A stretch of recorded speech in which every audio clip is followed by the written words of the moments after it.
Welcome, Hudson Valley, to this week's edition of In Touch, the public affairs and issues program that runs across Townsquare Media, the Hudson Valley radio stations. This week's guest is Evan Mack, founder of We Are Instrumental. Founded in 2020, We Are Instrumental is dedicated to providing well-working musical instruments to students throughout northern New York. Evan and I also talk about his background as a pianist and opera composer.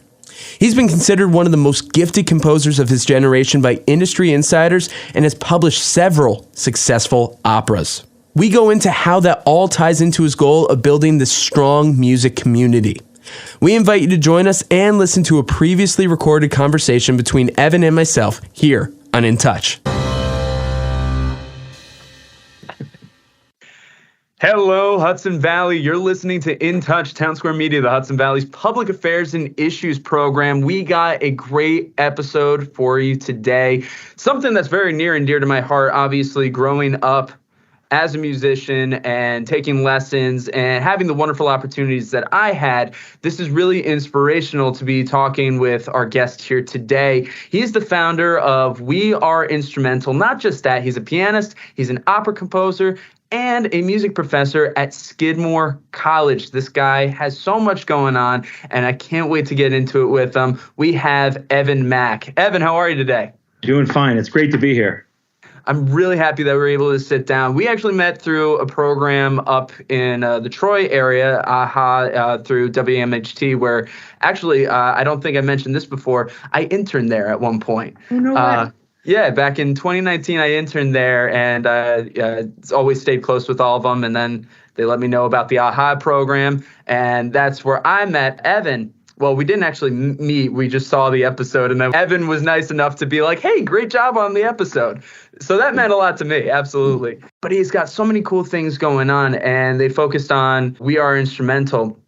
And I feel like if I just try to give a brief summary, I would give it such injustice. So, Evan, could you tell us exactly what is We Are Instrumental? Yeah, great. Like I said, it's wonderful to be here. So thank you for giving me this platform to tell everyone what we're doing. So I actually live in the Adirondacks, way north of you all, but it's essentially in the Adirondack Park. It's 6 million acres. It's where you could have fit every single state park in the United States into Adirondack Park in New York. So you can imagine how spread out it is geographically. We moved to the area, Ticonderoga, in 2019. My wife is a family physician. She's a rural family doctor. And so our household essentially practices community medicine, which means, that if she's tending to the medical side of things, that not comes in pill form or visits. And so me being a musician, I wanted to make sure that students up here were having the same access and opportunities that I had or you had, kind of that most are afforded in suburban areas or certain urban centers. And it actually all started when my son came home. He was 10 at the time and told me about all of these instruments that were kind of busted, broken, bandaged with duct tape because, what happens is that most students in the area, and actually most of the region, cannot afford to rent or own instruments, let alone the nearest music store is 2-3 hours away. You have the schools providing this service. You have dedicated teachers and you have schools trying to make a difference, but funds are limited, and you can imagine budget cuts, wear and tear, you name it. And so I created We Are Instrumental, which essentially takes gently used instruments from the community. People want to donate them, and we get them fixed up and into the hands of kids in multiple school districts across the Adirondack Park. That's absolutely incredible and really cool that you do that. Personally, growing up, my primary instrument was guitar. And I didn't realize at the time growing up, guitars can be on the cheaper end of things. I thought it was expensive just buying like a $200, $300 guitar. And obviously there are much more expensive guitars out there. But like if you're just a kid learning how to play guitar, $200, $300 is like, oh my gosh. But then when I'm starting to learn, like all my friends, how much they're paying for like brass instruments, woodwinds, or drum kits, it blew my mind, the hundreds of thousands of dollars that they'd be paying for that. I didn't realize that at a time, and that's a huge responsibility to have on a child. Obviously, the child's not paying for it, but on the family as a whole. So it is really incredible that you're getting a chance to do that with these instruments. So where are these instruments coming from? How'd you guys get your hands on all this to get it into the hands of the kids? Right. So it started really in early 2020. I organized just an instrument drive at Skidmore College, which is in Saratoga Springs. So it's the north end of the capital region and the start of the southern end to the Adirondacks. And so I thought this is a perfect gateway to make that happen. And so we put out the call. In our first drive, we collected 90 instruments. I partnered with Bill Cole in Cole's, who's the owner of Cole's Woodwind Shop, and that's in Saratoga.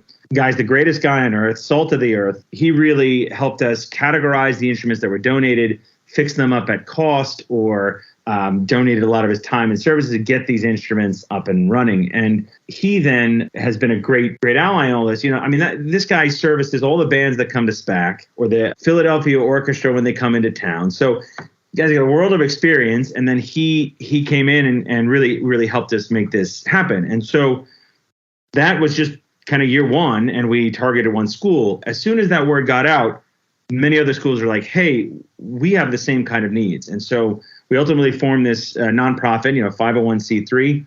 So all donations are charitable donations. People, if they donate their instrument, gets a tax write-off. We wrote some grants to get all of the instruments fixed. And so since 2020, we've collected 350 instruments that are in multiple school districts now. That's incredible. Yeah, it's really cool. And what's nice, it doesn't stop there. Like when you give somebody access to something that they have not had access to, I always say, like, the distance from 0 to 1 is infinity, right? But when you get to that 1, man, then it can snowball, it can grow. It's the potential, it's limitless potential, right? So once that started, then you had kids saying, maybe playing on better instruments, or certainly nicer ones, and they get their first choice as a 4th or 5th grader, right? So now there's an instant spark as opposed to having to settle on their 2nd or 3rd choice because the school didn't have it available. Or you get, students who, quote unquote, graduate to a better instrument, and now they're like, hey, could I get lessons? And we're like, well, you live 2 hours away from the nearest saxophone teacher, but how would we figure that out? And so we piloted a lesson program with ArtSmart, a partnership. So we have 12 students already in weekly lessons with college professors, access, again, that they didn't have because of geographic barriers or financial, right? It's no cost to the student. And we usually do it during the school day because, again, up here we have some broadband issues, that people don't have high-speed internet, or it's hard to afford, right? So it's kind of thinking of those things like, how can we continue to get access? And to bring Bill Cole further as the person who does the instrument repair, we also started offering training for teachers, because oftentimes problem happens and they don't have the know-how. They just send out the instrument. It takes weeks to go away. Now, these 6-week problems can be fixed in one day because the teachers have the know-how. And when they do it, they get New York State continuing education credit to learn that skill set, right? So it makes their job easier. They get credit doing it. And ideally, it makes their program thrive and more sustainable. That's fantastic to be able to do that. And I really love the analogy that you gave with 0 to 1. It's infinite until you get to 1. It really is that first step, that first walk through the door, finally getting in there. It's like, oh my God, it's possible. And it really makes a difference. And not just with the students, but as you said, with the teachers there, getting to teach the teachers how to fix those problems instead of like, oh no, we got to wait forever, or it's a catastrophe. Being able to fix a problem before a problem even arises. Right. That's really cool. Right. Keeping problems small so that they stay small. So that way, in the long term, that these budget issues that put some of these schools in the problem, they don't bust the budget, right? Or the other thing you think about it, when we bring in these new instruments that are well working now, you're adding value to that music program, right? You're bringing in, tens of thousands of dollars worth of well-working instruments that were donated. By the way, when they're not working and they're donated, they're worth nothing. But once you fix it and put in, some grant money to restore it, now all of a sudden it's a valuable instrument. It gives the kid a gift of music, and it probably has a 20 to 30-year lifespan if you're keeping those problems small. And then, as you said, with grants and budgets and all that, that only makes the programs that even better, and Right. they can grow, and then they can save more money to use it in other things, and then it's just a domino effect that everything keeps getting better, and which is really important. So let's talk about the specific instruments that you guys are looking for. Are you looking primarily like band instruments? Are you looking for guitars and stringed instruments? What's kind of the range that you're looking at as of right now, and or like to expand to?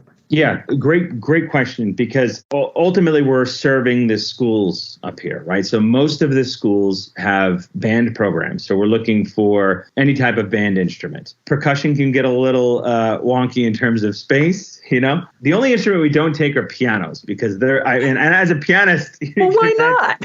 Yeah, because it's like, you can transport that. How many people maybe want to give away a piano that, I don't know, it would cost 4 pianos to just fix the thing, or and then storage-wise, you can imagine. So, but anyway, mostly band programs, but there are some string programs up here. So we're servicing string programs. Ultimately, they start in 4th or 5th grade. So some of the smaller ones, we find use to them, but half size and bigger, they work. And what's interesting about guitars and ukuleles, you think, well, that's not band or orchestra, but a lot of programs up here will have in their general music class or as an elective something like rock and roll class or ukulele class, right? So where, you think of the small hands, how they can really learn to be good little strummers and pluckers with a ukulele, right? So we will take those as well because, well, 2 things. A lot of the programs, schools have that program, and others, if they have the instrument, will then create that program, right? So they don't want to necessarily invest in buying 10 guitars. But all of a sudden, if we say, hey, we have a bunch of guitars, would you do a class? That becomes a possibility, right? So it's very exciting that way, again, starting from zero to having something that could be brand new and that a kid could take an elective eventually in a school because now they have ukuleles to have ukulele class or whatever. That's really awesome to hear. Just opening up all those opportunities makes such a big difference in the lives of all these students and for the teachers, just the community in general. It's just a bright light for it, which is really awesome. Again, you're listening to In Touch, Townsquare Media, the Hudson Valley's Public Affairs and Issues program. We are speaking with founder of We Are Instrumental, Evan Mack. Now, there's a lot of other things that Evan Mack is, and we'll get into that in a second. But I want to, one more definitely big question I really want to get into with We Are Instrumental, talking about the range, like the coverage, geographical region that you're currently at, and then how you've seen it trickle down to other areas or how it could be used in other areas. So yeah, first, what's the range that you're working with? Even though the range is wherever you're working with now, anybody can donate to you, right? Correct. Yeah, we're happy to, wherever you're located, to find a way to get that instrument to our students, because there's still there's a great need up here. One of the things we benefit in the Adirondack area, so that's 6 counties in New York State. So you have Washington, Warren, Clinton, Essex, Franklin, and St. Lawrence. Those are the 6 counties that we tend to up here. But the benefit is that we're filled with gorgeous lakes and mountains and hiking and all of these, skiing, you name it. And so ultimately our population triples in the summer. So we've received a lot of donations from people from the Hudson Valley and the city area and the capital region, because they're coming to the Adirondacks. And when they're bringing their kayaks, canoes, and boats, they kind of throw that trumpet that's been hanging out in the closet for 15 years, so we will find a way to get it. What we're doing also, we're trying to be smart and strategic as we grow. And so we work closely with the schools to understand their inventory and their needs so we can plan short, mid, and long term. But ultimately what we're coming up with is a model of how you address issues in rural or ex-urban school districts, right? Because they're running into those same problems, right? Dwindling population, smaller tax base, maybe some economic issues where then the strain gets put on the school district. I mean, we all witnessed the strain and stress of what teachers and schools have to go through during the pandemic era, and it's only been, exacerbated since, right? So if we're creating a model for these districts that want to help your kid, right, want to help kids, I equate it to that we're trying to find a way to either get on the other side of the table when they're lifting it to help them lift. We're not replacing anything. We're just helping them, operate like they should. And also maybe finding ways to all have a better table, right? A way in which we can give kids the access that they deserve, they want, they need. And so going forward, I could see things expanding in a way using our model. Now, whether that means it's a franchise idea or something where someone in the community wants to start that idea, we would absolutely find ways to make that help, because you'd be amazed on how many instruments are sitting around collecting dust. Yeah. You'd also be amazed on watching what kids are playing on because of, say, some sort of budget cut at a school, and those problems need to be fixed. And that's great to be able to even consider expanding, especially in a short amount of time. Starting up in 2020 and 2023 has just begun. It's really cool to be able to hear the growth that you've been able to do with We Are Instrumental and the different districts that you've been able to work with. Yeah, that's really incredible. And kudos to you and everybody on the team for making that possible. Thank you very much. Yeah, we have a nice, hardworking team and a wonderful board that gives us guidance in terms of growing. And then wonderful partner up here, Michael Iadorino, is the director of bands at Ticonderoga, and he's the one who's kind of agreed to this idea and sort of understands navigating how, because he lives it every day as a band director, how those things work out. And it's always this one. We're kind of a grassroots idea, right? Because it's the we is in the name, right? And so it's community members finding ways to help out and grow, and then listening as well, because they have a lot of connections to the district that they're coming from, and we can kind of foresee those issues and try and help problem solve. Absolutely great to be able to get those problems solved ahead of time and take it all in on yourselves. That's really cool that you're able to do that. Earlier, we were talking about your music professor at Skidmore College, opera composer and pianist. So obviously, these are the things that inspired you in the first place with, We Are Instrumental. All these things kind of led you to this point. So I'm curious a little bit about your background. Tell us about your beginnings, your inspirations, how you got into all that and where you are now. And love to hear about the operas that you've done. If I'm correct, you've written and have produced 7 operas? Right? Yes, I've been very lucky. Yeah, I've had, it's always a long process, but yeah, I've had 7 operas written and produced and performed all over the country, and some, still on a regular basis, which is very nice. That's amazing. I grew up in, Forestburg, New York, between Port Jervis and Monticello. Went to Port Jervis School District. I started piano at age 7. And actually, it was a gift of an instrument. My godfather gave me and my brothers a Casio keyboard for Christmas, one of those 20 things. Yeah. And it collected dust for a year. And then my older brother started taking trumpet in school, and I wanted to be like my older brother. And I started plunking out notes, and I got put into piano lessons. My parents are both teachers from Monticello and retired after, decades of service to those school districts. But they prioritized a sense of lessons, as limited as their budget was growing up with 3 boys. I was blessed to have piano lessons. So I started with a teacher, Frank Schwartz in Glen Spey.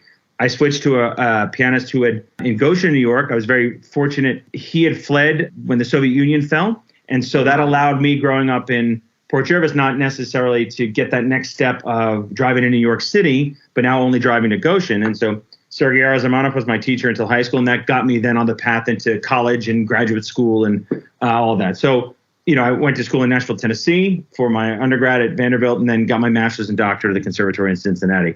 Only then did I start writing operas. I was always just a pianist and then composed along with it, right? I'd written musicals growing up, and that had been done in the area. And but I was kind of the last to know I should go into music. I actually wanted to do either music or medicine. So it was kind of this, all right, I guess I'm doing, I loved music. I was like, there's no way I'm doing any more physics. I'm done. No more chemistry. I'm out, and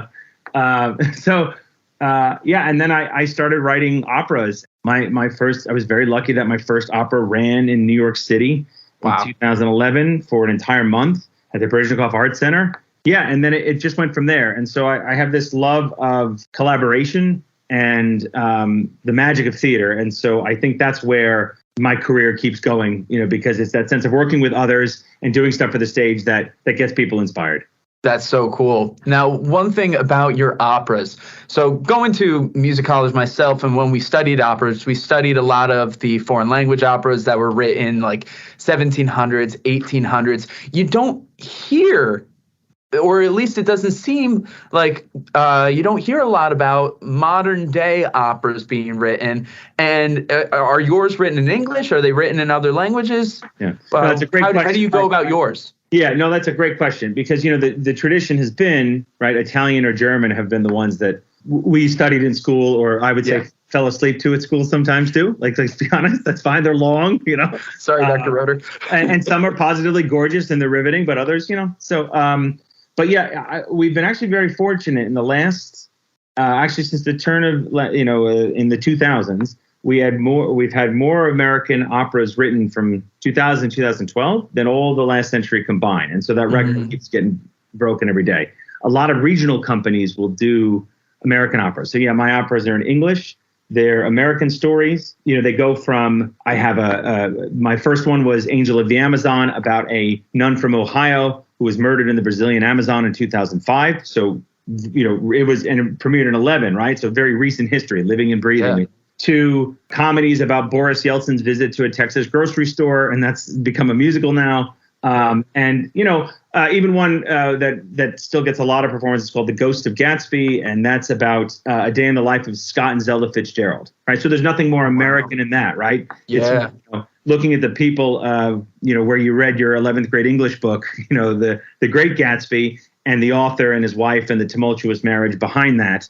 That's one of the topics, right? So it's these stories that are timely, but also timeless. That's where the opera gives me that benefit of, we can kind of reflect on what's happening today, but through a lens of some other subject or some other time period or some other social issue that's occurring. And that hopefully will mean there'll be longevity in these pieces going forward. Wow. No, that's so cool. It was cool to hear about it initially on that AHA program, but like to hear about you talking about it now in this depth is really, really cool. Again, you're listening to In Touch, Townsquare Media, the Hudson Valley's Public Affairs and Issues program. We are speaking with Evan Mack, founder of We Are Instrumental, also pianist, opera composer, and professor of music at Skidmore College. We've been talking about how We Are Instrumental gets musical instruments into the hands of children who need it in various districts, especially upstate in the Adirondack area, but how that model can translate just about anywhere. We've been talking about Evan's background in music and the operas that he has written, and it's so incredible. Now, Evan, as we wrap things up, I really want to ask this question, whether it's giving instruments to kids or in the opportunities where you can get students to see your operas or experience other culture, what's the thing that you take out of it the most? Yeah, it's a great question. To me, the most fulfilling part has been watching a kid open up a case and seeing something shiny and new that they're going to have a brand new relationship with. So, it's that new trumpet or that new saxophone where their eyes just light up and you go, that kid is going to be on a path that they choose, and there's now a barrier that's not in their way.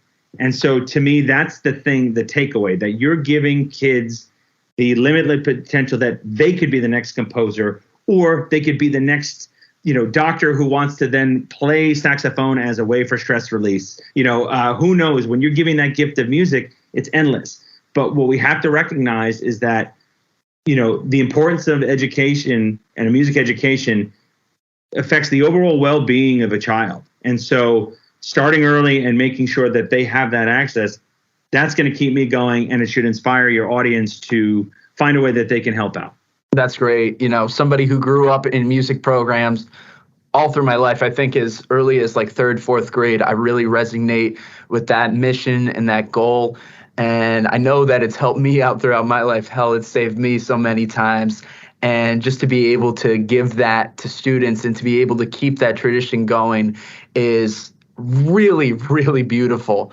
So, Evan, thank you so much for being here on In Touch, telling your story, telling about your program. How can people find We Are Instrumental or any more information about you and your work? Right. So weareinstrumentalny.org has ways for you to donate instruments, donate monies for repair, sponsor kids in lessons, or sponsor kids for enrichment opportunities such as field trips and performance opportunities to see in New York. For me, evanmack.com has updates on everything. And you can follow us on social media as well. Or We Are Instrumentals on Facebook and Instagram. Awesome. And again, all of the links and contacts will be in the description of this episode. Evan, thank you so much for being here on In Touch. Such a great pleasure. Thanks. This has been this week's edition of In Touch, the public affairs and issues program that runs across Townsquare Media, the Hudson Valley radio stations. We want to give a big thank you to Evan Mack. For more information on We Are Instrumental, go to weareinstrumentalny.org. For more info on Evan himself, you can visit evanmack.com. Of course, all links and information can be found in the description of this episode. Thank you to everyone who listened to In Touch in 2022 and now into 2023. And if you just discovered us, welcome. Last year saw a lot of growth for this program, and we expect even more to come in 2023. You can find In Touch episodes, new and old, on your favorite streaming services like Spotify, Apple Podcasts, Google Podcasts, Stitcher, and more. That and listen on demand with your Townsquare radio station mobile app. Of course, you can still find all articles and audio under the In Touch tab on this radio station's app and website. And don't forget, we're also on YouTube, Facebook, and Instagram at InTouch_HV. We're booking guests for the rest of the year 2023. Whether you have a topic you want discussed or you want to be a guest, the best way to contact us is through our office number, 845-471-1500, or email direct to connor.walsh@townsquaremedia.com. I've been your host, Connor Walsh. Until next time, stay curious, keep an open mind, and as always, I'm glad we get to spend some time